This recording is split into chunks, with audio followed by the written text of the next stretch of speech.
A flood, a phenomenon that can be both fascinating and frightening, since it can cause severe damage to both life and property.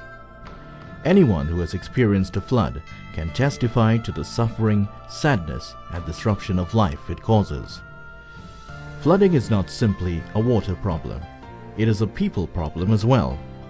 A lot of what we do and don't do affects the frequency and impact of a flood. In this video, we will look at how best we can manage the risk of flooding here in the Caribbean. According to the Caribbean Disaster Emergency Response Agency, a flood is the most frequent type of environmental disaster.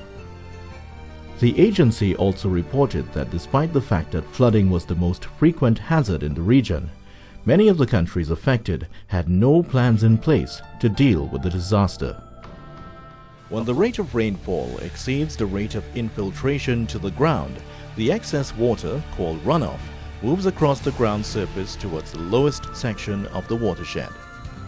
As the surface water enters stream channels, stream levels increase.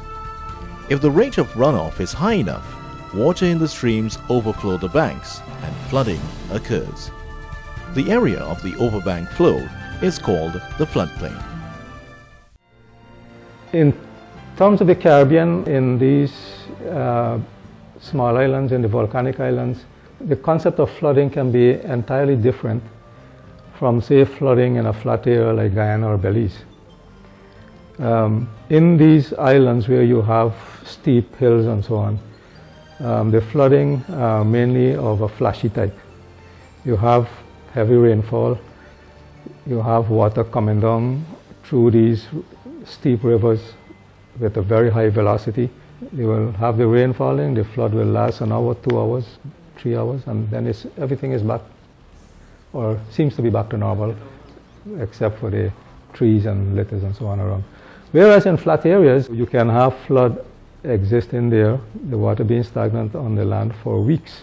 Now, flooding is not necessarily a bad thing. In fact, it is important to the environment. For example, flooding helps distribute nutrients onto floodplains. However, extreme levels of rainfall can generate so much water that it spills over the natural capacity of the watercourses and extends into the floodplain areas, causing disruption to the normal activities of our societies. The problem is not so much that floodwaters are encroaching on our living areas, but rather we have gone out to meet the floodwaters, since many of our activities are taking place in the floodplains. According to some researchers, flooding is caused by three main factors: rainfall patterns, the nature of the land over which the water flows, and the characteristics of drainage systems in place to deal with flooding. The first factor, heavy or intense rainfall, can result in rivers and other waterways overflowing their banks. High levels of rainfall also cause erosion of the soil, resulting in clogging of waterways. Many countries of the Caribbean are prone to violent thunderstorms and hurricanes. As we all know, hurricanes usually bring heavy rains. Over the past 15 years, there has been severe flooding in the Caribbean as a result of hurricanes and thunderstorms, causing much devastation and even loss of life. Another factor in the cause of flooding is the nature of the land over which the water flows. Like the sponge, the soil is able to absorb and hold water that falls onto it. If for some reason an impervious layer develops on the surface of the soil, it will lose its ability to absorb water. Much of the water falling on the land will then simply run off, resulting in flooding. We have replaced a lot of the lands that were originally forested with impervious areas, roads and roofs and and concrete surfaces, which significantly reduce the infiltration. And forest, in fact, enhances infiltration, and increased infiltration means we have a significant reduction in runoff.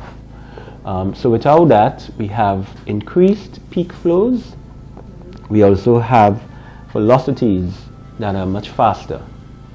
And increased peak flows mean that the rivers cannot accommodate the new discharges. as well as the increased velocities may cause erosion to the riverbanks if they're exposed. In Trinidad, along the east-west corridor, where hills have been cleared for housing and other urban developments, flooding now occurs almost every time there are heavy rains. And in St. Vincent, the flooding in the Mesopotamia Valley has been a result of the clearing of land to accommodate the banana plantations there.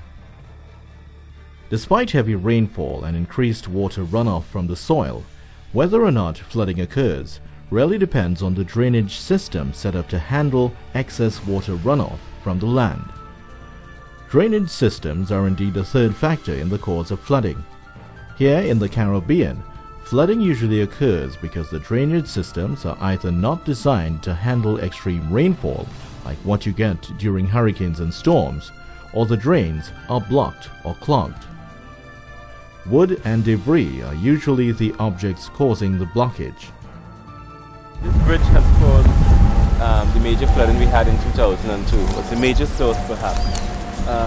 Flow from the river comes down and meets a relatively reduced waterway. The bridge in fact is narrower than the actual width of the river, and on that particular flood there was lots of bamboo also further blocking the bridge which already has a reduced waterway area, and of course the usual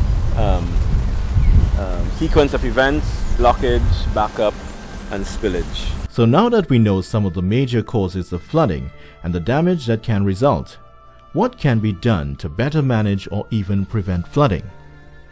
Well, since a flood is a water-related disaster, any approach to managing the risk of floods should be part of a wider integrated water resources management process. Essentially, integrated water resources management is the process of managing and developing a country's water, land and related resources in a way that balances social and economic needs and ensures that the environment is protected. This means combining the development of land and water resources so as to maximize the benefits of the floodplains while reducing the loss of life and property from flooding. This plan involves 5 main elements. The first element is managing the water cycle as a whole. This involves linking drought management strategies for those for flood management by effectively making use of the benefits of floodwaters. The second element, integrating land and water management, seeks to combine land use planning and water management into one synthesized plan that involves the 3 areas of concern in managing the river basin. These areas are water quality, water quantity, and the processes of erosion and deposition. Next, flood management should involve a mix of strategies that complement each other. This would be the third element, adopting a best mix of strategies. The fourth key element in this integrated process is ensuring a participatory approach to flood management. This means that users, planners, policymakers, and stakeholders at all levels of society should be involved in flood risk management. Finally, the fifth element is adopting integrated hazard management approaches. Flood management should be part of all disaster and hazard emergency planning and should involve experts from all areas of society.